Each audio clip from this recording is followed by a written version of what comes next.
Hi guys, welcome back to my Therian territory. You may call me Thorn, and in today's video I want to talk about something that is not related to Therian.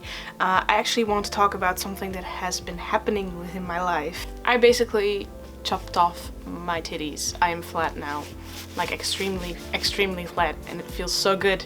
And actually I can like touch this area without feeling dysphoric, and I can like do stuff now. I'm very happy with it. I'm currently 3 weeks post-op, which means that I'm still in recovery. What's been happening, what kind of journey I've been having.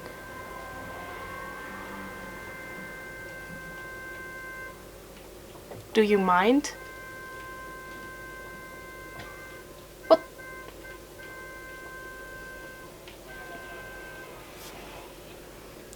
Oh my god.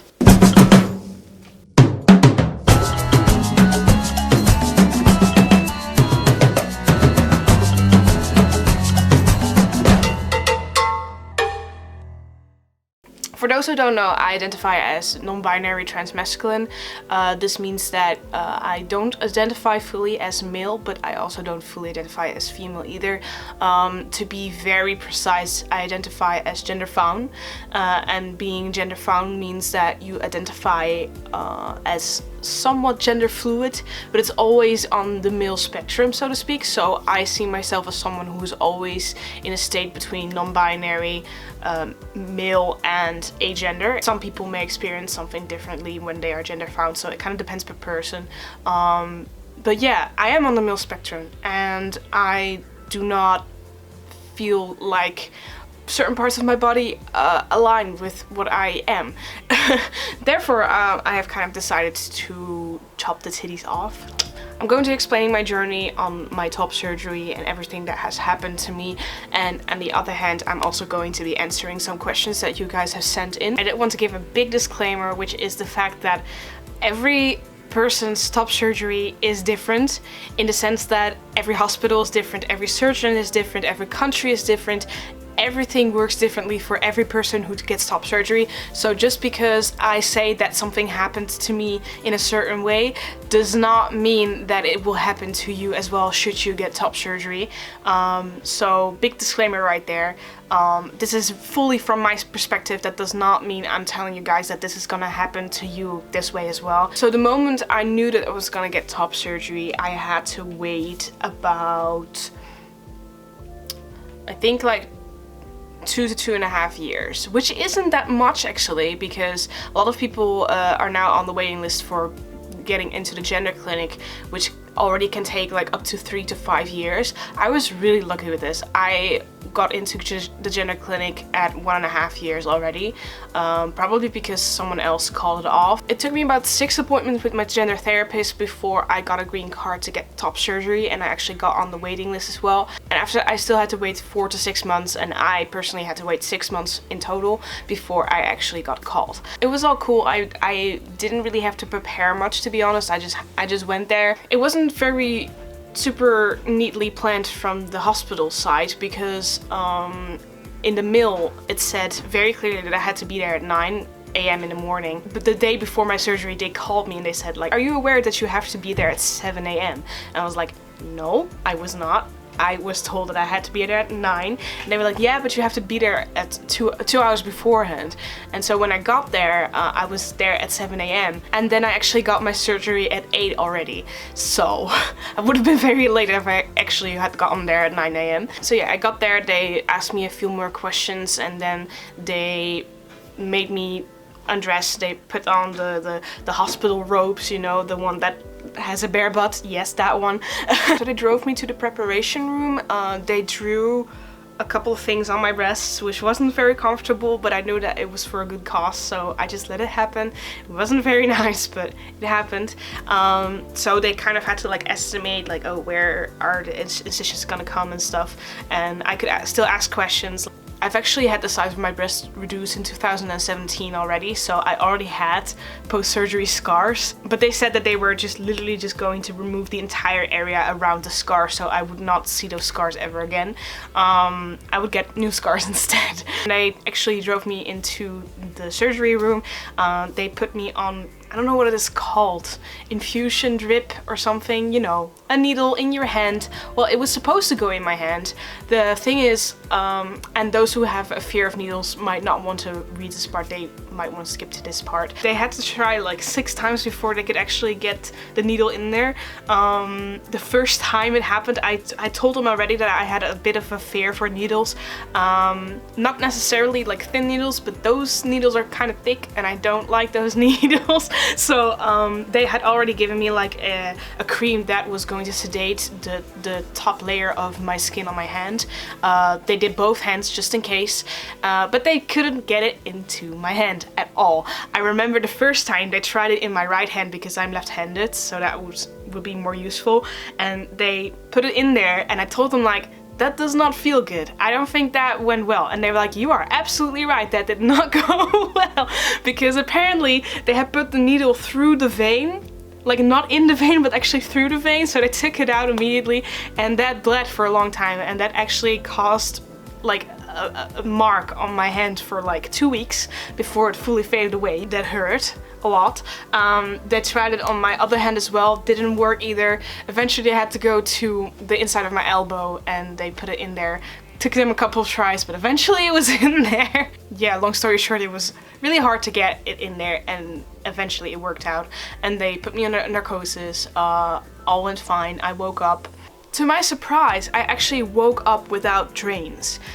Like immediately I was expecting, like I woke up and I was expecting like these irritating drains, because when I got my breast reduced, I did have drains for like one night, and I immediately looked at them and I was like, there are no drains. So I asked the nurse like, where are my drains? I don't have drains.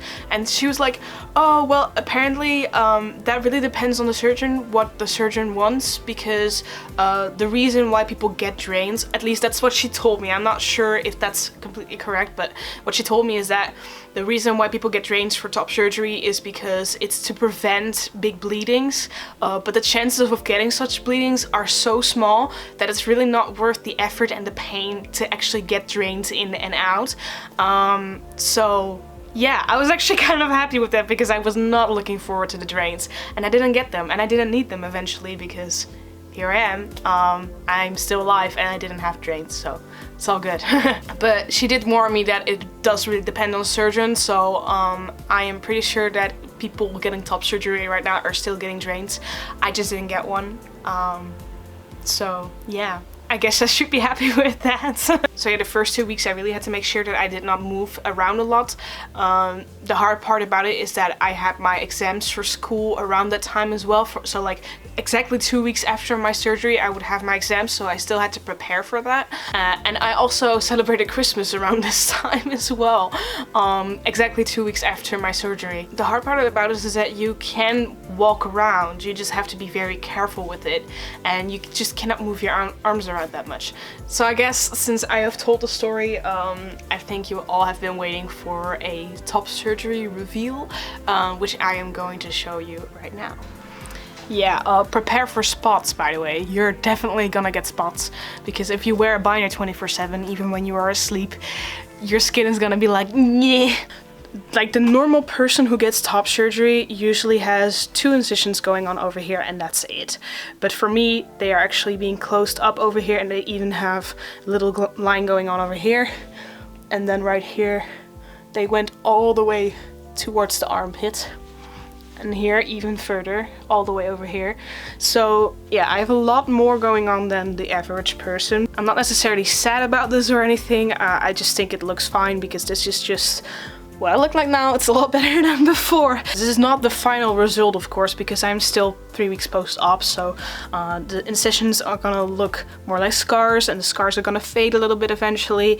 The nipples are pretty much done. This one is fully done. This one is almost done. There's still some little crusts going on that still need to be taken off. That's why I have those greasy gauze. Now you can see me with the chests, just to get the picture. Yeah, I'm not the most skinny person, I'm aware of that. You know, my proportions are a bit different than the usual person, but I think it looks just fine, to be honest. I really like what my waistline looks like and stuff, so it's all good. All of this that you see right here, will all level out.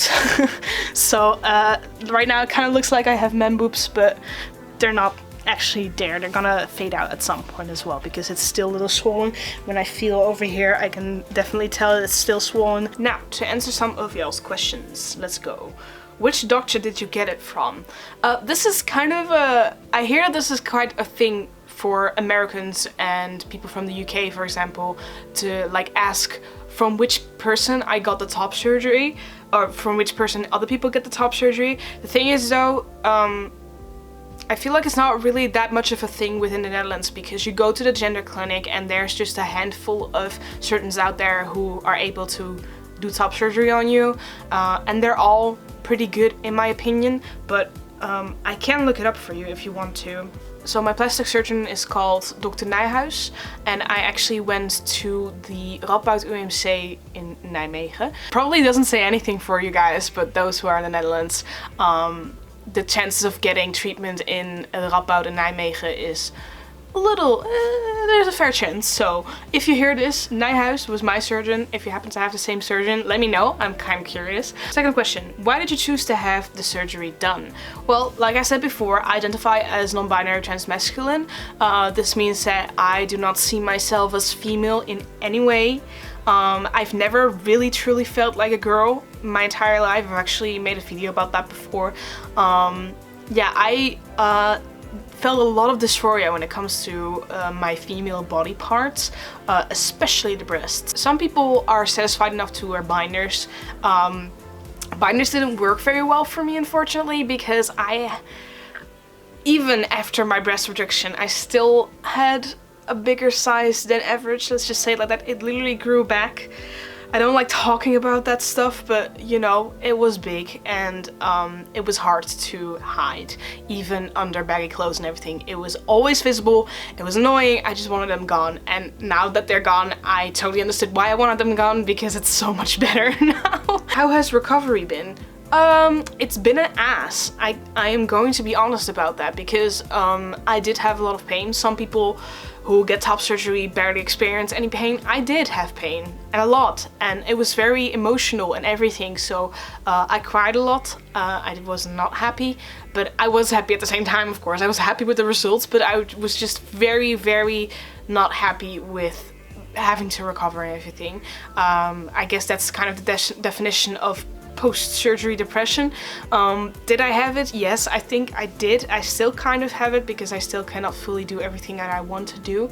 It kind of felt like I was back in lockdown. That's kind of how it was. But at the same time, I also was restricted body-wise, so yeah, it was worse than that. Do you believe that you have to be a trans man / non-binary or transmasc to get top surgery?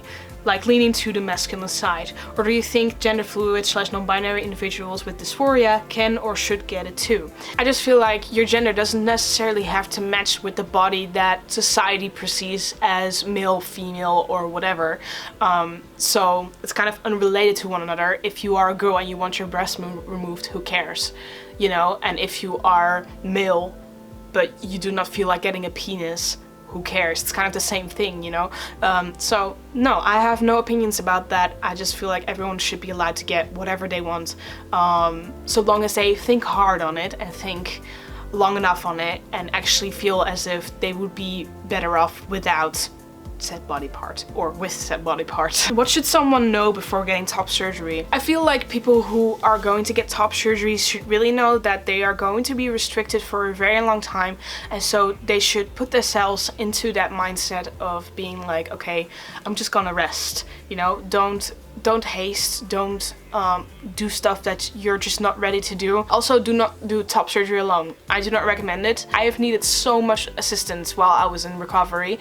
I needed people to get drinks, I needed people to do anything for me, basically. I've even needed people to help me shower and stuff, so if you are able to get some loved ones or some family members close to you to help you out, please arrange that, because it's very necessary. Don't do this stuff on your own. If you cannot do anything else but do it alone, then I have massive respect for you and best of luck to you. Did it hurt? And if you could rate the pain from 1 to 10, what would it be? 1 being the least painful and 10 being the most. Yes, it was painful, but I cannot make an overall summary of how much pain it was, because it really depends on the period of time. At the beginning in the hospital, the pain wasn't as bad as I thought it would be. I think it would be like a 5 or a 6, but that was also because I was on heavy painkillers. Afterwards, when I went home, I started noticing, and this is something that I forgot to tell you guys, my binder turned out to be too small, which also caused complications with my incisions and everything. So that was like the bad side of my recovery, unfortunately. But because my binder is too small, and because I've had so much trouble feeling comfortable within my binder and stuff, the pain was pretty bad. I think the most it has been would be like a 7 or 8 for sure. But I've also had periods where I barely felt any pain, so it really depends on the situation. And it also really depends on how your recovery is going, because most people don't get binders that are too small. I do not recommend doing that because it's painful. So yeah, for me it was painful mostly because of my binder. I'm pretty sure it's not for everyone, and I think it really depends on the person, of course. What are red/green flags you should look for when consulting with a surgeon? I don't think I can help with this, because the people who have treated me is like a whole team within the gender clinic. It's not the same as going private and actually making contact with your surgeon. I actually never spoke with my surgeon before I got my top surgery, and the thing is that if you have a team like that, you can kind of trust them. I did actually speak to the assistant of my surgeon, and she was incredibly sweet. She answered all of my questions and everything, so that was all good for me. So long as you respect one another, that's mostly the thing. But you know, as I said, getting top surgery in the Netherlands is a little different from English-speaking countries from what I have seen, so I cannot really help with that, I'm afraid. How do you feel mentally and emotionally after the fact? Oh, you have no idea. Like I said already, I cried a lot. I was not happy when it came to the pain I felt and everything. The thing is, like, it wasn't the fact that I had pain. I didn't mind having pain and I can handle pain. It's just the fact that it lasted so long. Being like sitting on a couch, laying on a couch for so long while also experiencing pain and just not being able to do anything about it, and just always being uncomfortable and always wanting to take off your binder, but taking off your binder also hurts and stuff. Eventually you just get so tired of it, so that's why for me personally it was very emotionally draining. Luckily I had support around me to like help me out with that. I'm feeling much better now, but even during this time, like 3 weeks post-op, I'm still feeling like sometimes I feel like crying because it's just so much. But yeah, it's getting better. It will be fine eventually. When did you decide you want top surgery? As soon as I came out as non-binary.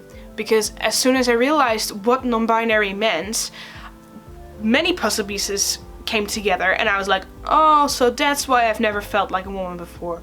Oh, that's why I don't like my chest at all.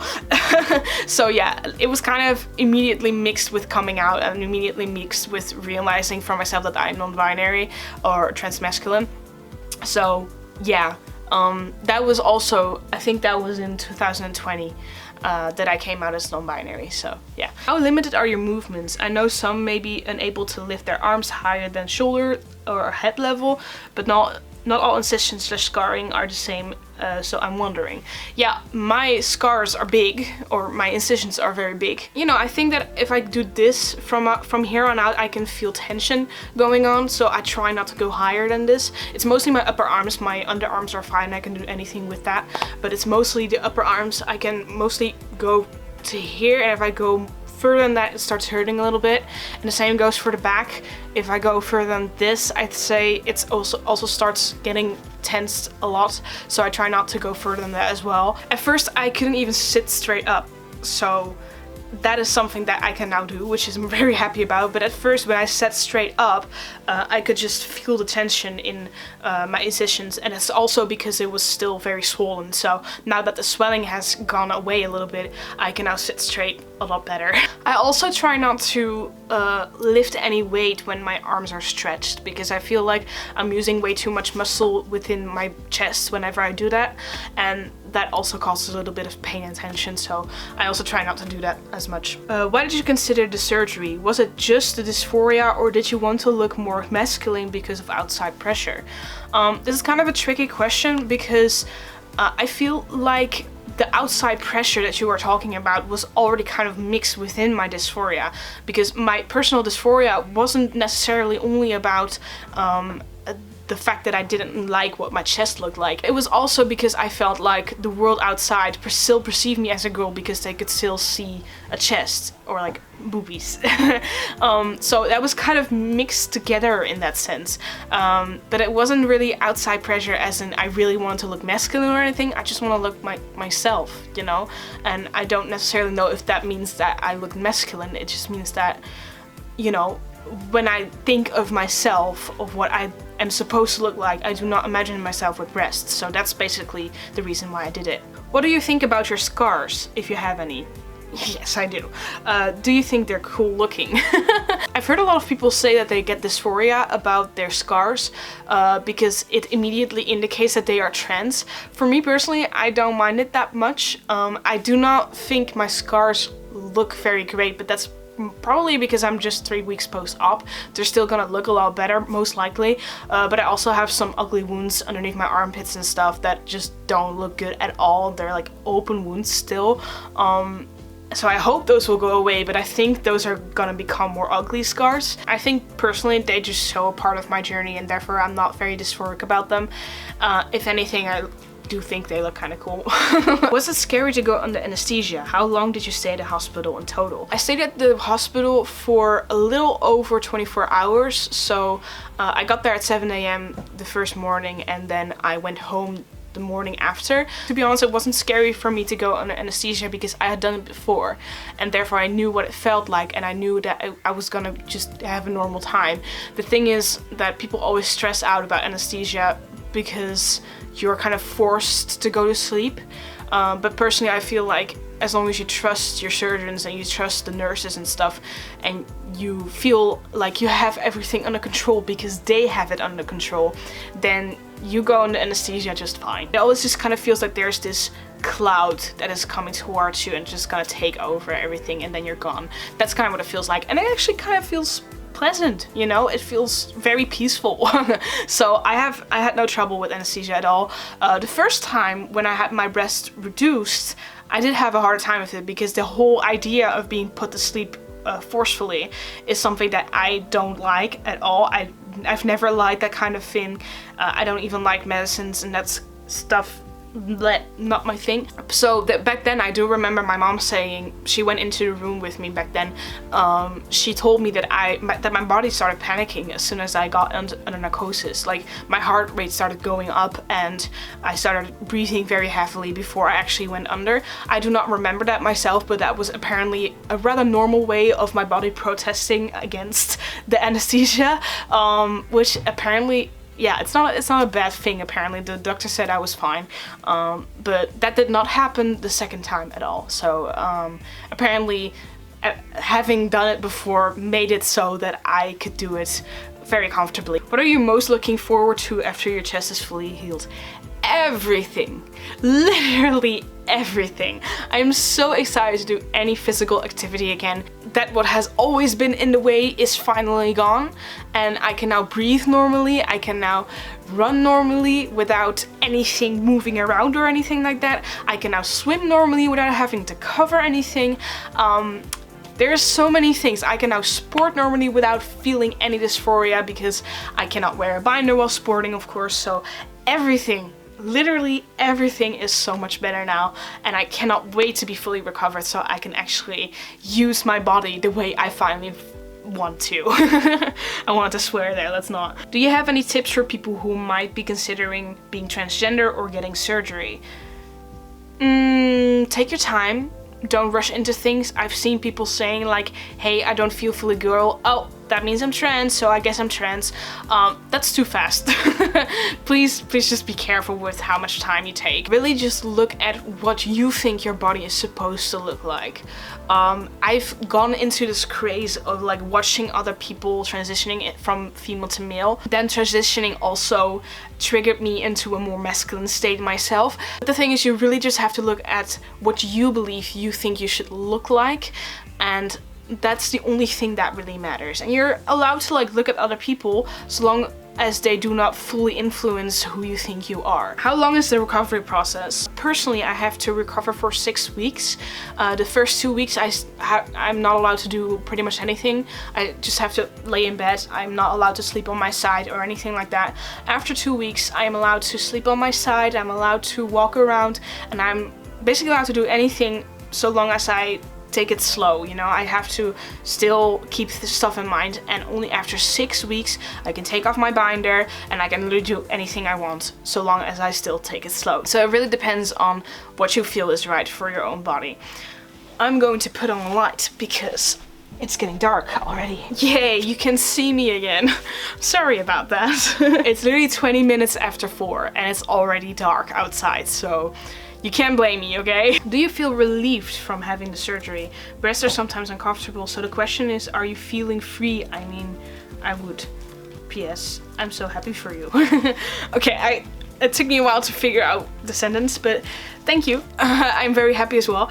Yes, breasts are very uncomfortable, and I've never had any positive experiences with my breasts, so I'm not even regretting anything. I did not have to say goodbye to my breasts.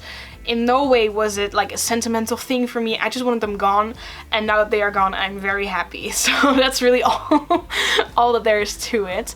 A lot of people always say like, aren't you gonna miss them or anything? No, I'm not, because I just didn't like them in any way. Those were all of the questions regarding my top surgery. If you have any more questions, I'd be happy to answer them in the comment section down below. I hope you guys liked this video. If you did, please leave a like down below, or maybe comment down below. Or if you have any critique, you can also comment down below, of course. And if you really like my videos and want to see more in the future, perhaps consider to subscribe. And I'll be seeing you guys in my Therian territory in the next video. Bye.